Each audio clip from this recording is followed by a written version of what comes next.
At that particular time, I used to fix up fuel tanks, and a couple come up from the farm down south, and what had actually happened when I took it off the truck, I'd accidentally bent the leg. So this is how it all started, and for me not to be in a that can't sit around, I'm just a bugger to work, and 7 days a week, and doesn't matter what it is, I can't stay in house because there's too much to do, and life is too short.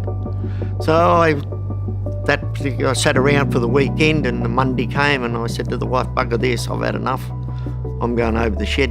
So that's what I did. I went over the shed, picked up the fuel tank, took it in the shed, and I was going to fix this leg on this fuel tank.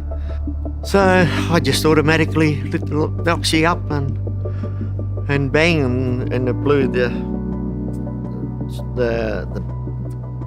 arse end out of the tank. It's a 1,000-gallon fuel tank.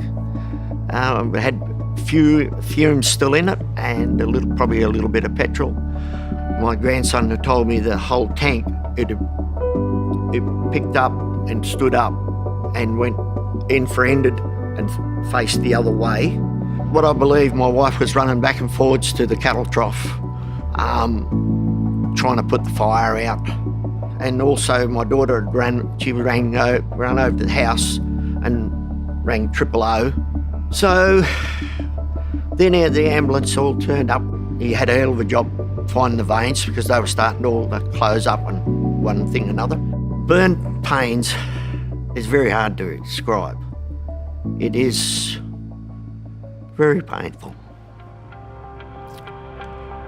I don't wish it on anybody.